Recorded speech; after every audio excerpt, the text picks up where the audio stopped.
करके वह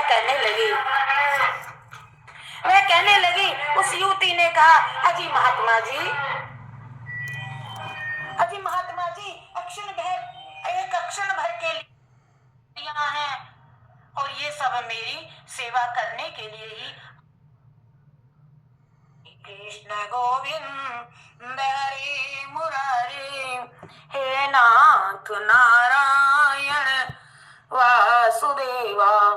श्री कृष्ण गोविंद हरे मुरारी, हे नाथ नारायण वासुदेवा।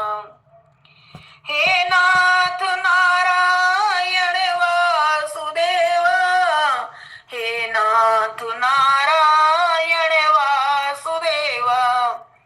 श्री कृष्ण गोविंद हरे मुरारी, हे नाथ नारायण वासुदेवा। श्रीमद् भागवत कथा अथ द्वितीय अध्याय। भक्ति का दुख दूर करने के लिए नारद जी का उद्योग। तो नारद जी ने कहा, बाले तुम व्यर्थ ही अपने को क्यों खेद में डाल रही हो? अरे तुम इतनी चिंतातुर क्यों हो? भगवान श्री कृष्ण के चरण कमलों का चिंतन करो और उनकी कृपा से तुम्हारा सारा दुख दूर हो जाएगा।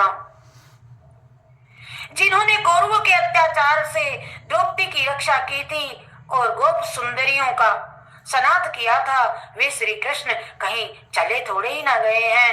फिर तुम तो भक्ति हो और सदा उन्हें प्राणों से प्यारी हो। तुम्हारे बुलाने पर तो भगवान नीचों के घर भी चले जाते हैं और सत्य, त्रेता और द्वापर इन तीन युगों में ज्ञान और वैराग्य मुक्ति के साधन थे, किंतु कलियुग में तो केवल भक्ति ही ब्रह्म सायुज्य मोक्ष की प्राप्ति करने वाली है। और यही सोच करके कि परम आनंद चिन्ह मूर्ति ज्ञान स्वरूप श्री हरि ने अपने सुख स्वरूप से तुम्हें रचा है और तुम साक्षात श्री कृष्ण चंद्र की प्रिया और परम सुंदरी हो। एक बार जब तुमने हाथ छोड़कर और नतमस्तक होकर के हाथ जोड़ करके पूछा था कि मैं क्या करूं, अरे तब भगवान ने तुम्हें ये ही आज्ञा दी थी कि मेरे भक्तों का पोषण करो।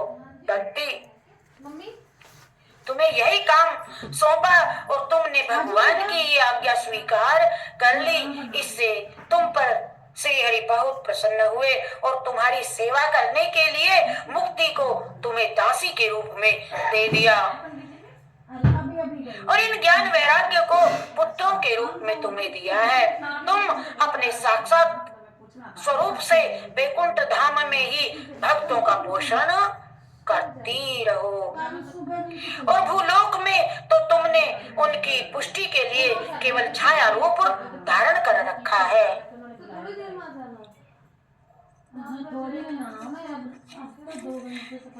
अरे तुम मुक्ति ज्ञान वैराग्य को साथ लिए पृथ्वी तल पर आई। सतयुग में द्वापर पर्यंत बड़े आनंद से तुम रही। कलियुग में तुम्हारी दासी मुक्ति पाखंड रोग से पीड़ित होकर के क्षीण होने लगी थी जब, इसीलिए यह तो तुरंत ही तुम्हारी आज्ञा से वैकुंठ लोक को चली गई। इस लोक में भी तुम्हारे स्मरण करने से ही वह आती है और फिर चली जाती है, किंतु इन ज्ञान वैराग्य को तुमने पुत्र मान करके अपने पास में ही रख छोड़ा है। फिर भी कलियुग में इनकी उपेक्षा होने के कारण तुम्हारे ये पुत्र उत्साहहीन और वृद्ध हो गए हैं। फिर भी तुम चिंता न करो, मैं इनके नवजीवन का उपाय सोचता हूँ। सुमुखी, कली के समान कोई भी युग नहीं है। इस युग में मैं तुम्हें घर घर में प्रत्येक पुरुष के हृदय में स्थापित कर दूंगा। देखो, अन्य सब धर्मों को दबा करके और भक्ति विषयक महोत्सवों के आगे रख करके यदि मैंने लोक में तुम्हारा प्रचार न किया तो मैं श्री हरि का दास नहीं।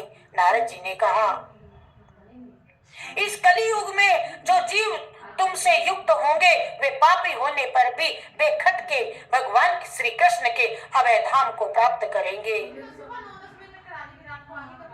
अरे जिनके हृदय में निरंतर प्रेम रूपिणी भक्ति निवास करती है वे शुद्धांत करण पुरुष स्वप्न में भी यमराज को नहीं देखते हैं। अरे जिनके हृदय में भक्ति महारानी का सदैव निवास है उन्हें प्रेत पिशाच राक्षस या दैत्य आदि स्पर्श करने में भी समर्थ नहीं हो सकते। भगवान तप वेदा अध्ययन ज्ञान और कर्म आदि किसी भी साधन के वश में नहीं किए जा सकते। भगवान वे केवल भक्ति से ही वशीभूत होते हैं और इसमें श्री गोपी जन प्रमाण है। मनुष्यों का सहस्त्रों जन्म के पुण्य प्रताप से भक्ति में अनुराग होता है और कलियुग में केवल भक्ति ही सार है। भक्ति से तो साक्षात श्री कृष्ण चंद्र सामने उपस्थित हो जाते हैं।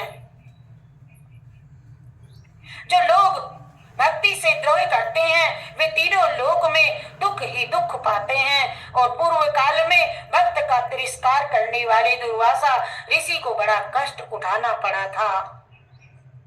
बस व्रत तीर्थ योग यज्ञ और ज्ञान चर्चा आदि बहुत से साधनों की कोई आवश्यकता नहीं, एकमात्र भक्ति ही मुक्ति देने वाली है। सूत जी कहते हैं इस प्रकार नारद जी के निर्णय किए हुए अपने महात्मा को ही सुन करके भक्ति के सारे अंग पुष्ट हो गए और उनसे कहने लगी भक्तिमयी। भक्ति ने कहा नारद जी आप धन्य हैं, आपकी मुझ में निश्चल प्रीति है, मैं सदा आपके हृदय में विराजमान रहूंगी, कभी आपको छोड़ करके नहीं जाऊंगी। साधो आप बड़े कृपालु हैं, आपने क्षण भर में ही मेरा सारा का सारा दुख दूर कर दिया, किंतु अभी मेरे पुत्रों में चेतना नहीं आई है, आप इन्हें शीघ्रातिशीघ्र सचेत कीजिए और इन्हें जगा दीजिए। सूत जी कहते हैं भक्ति के ये वचन सुन करके नारद जी को बड़ी करुणा आई और वे उन्हें हाथ से हिला डुला करके और उन्हें जगाने लगे। फिर उनके कान के पास मुंह लगा करके बड़े जोर से कहा ओ ज्ञान ओ वैराग्य, अरे जल्दी जाग जाओ, अरे उठ जाओ, ओ वैराग्य जल्दी जाग जाओ, जाग पड़ो। फिर उन्होंने वेद ध्वनि वेदांत घोष और बार बार गीता का पाठ करके उन्हें जगाया। इससे वे जैसे के तैसे बहुत जोर लगा करके उठे, किंतु आलस के कारण वे दोनों जमाई लेते रहे, नेत्र उघाड़ करके भी देख नहीं सके। अरे उनके बाल बगुलों की तरह सफेद हो गए थे, उनके अंग प्राय सूखे काष्ठ के समान निस्तेज और कठोर हो गए थे।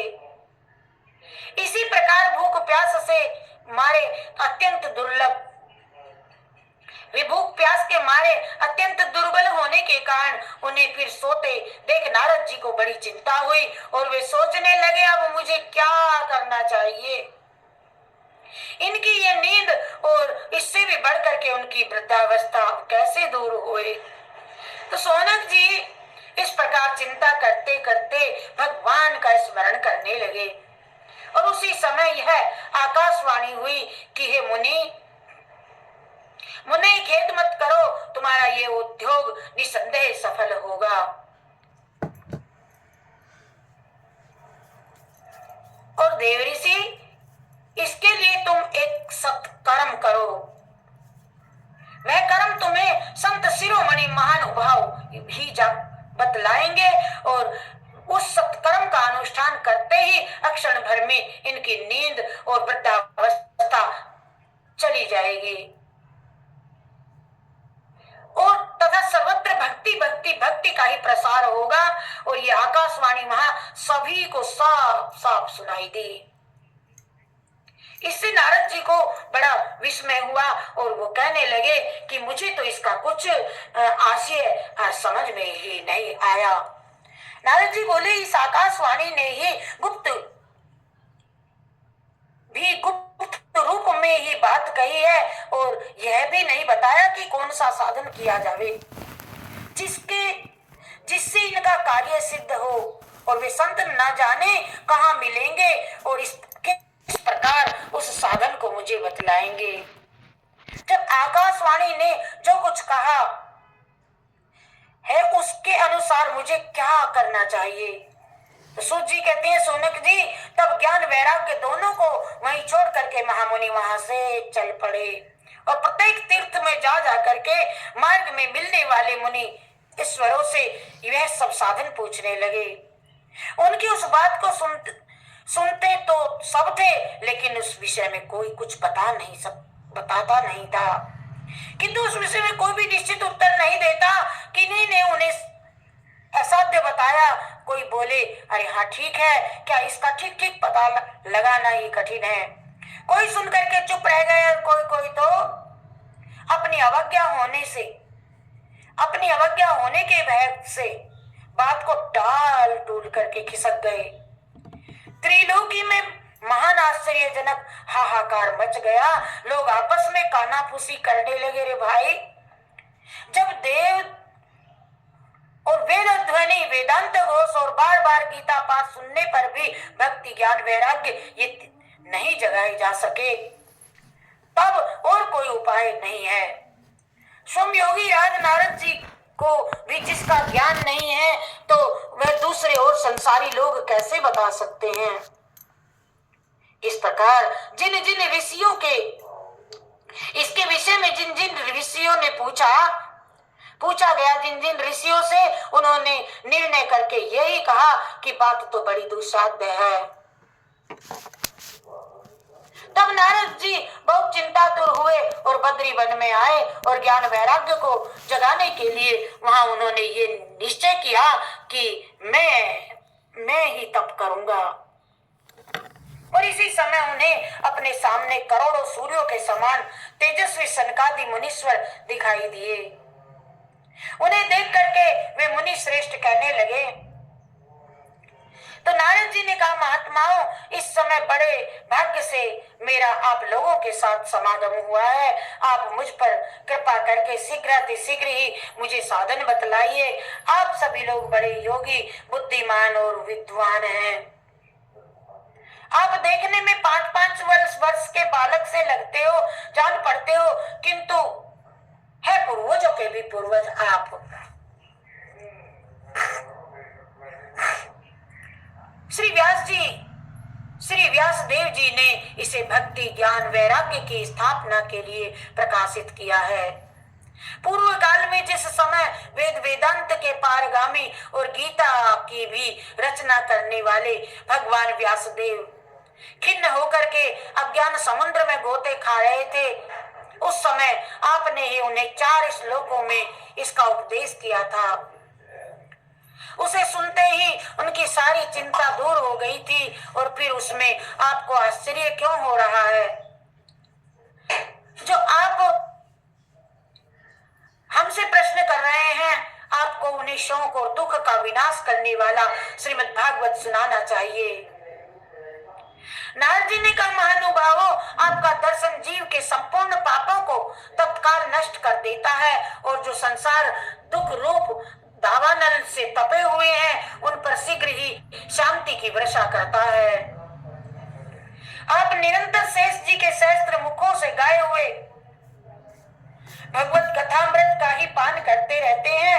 मैं प्रेम लक्ष्मणा भक्ति का प्रकाश करने के उद्देश्य से आपकी शरण लेता हूँ। जब अनेकों जन्मों के संचित पुंज का उदय होने से मनुष्य को सत्संग मिलता है, तब वह उसके अज्ञान जनित मोह और मदरूप अंधकार का नाश करके विवेक उदय होता है। प्रेम प्रकाश प्रति शरणं गतोऽस्मि यदर्शनं च विनिहन्त हरि शरणं हरि शरणं हरि शरणं हरि शरणं हरि शरणं हरि शरणं हरि शरणं हरि शरणं हरि शरणं हरि शरणं हरि शरणं हरि शरणं हरि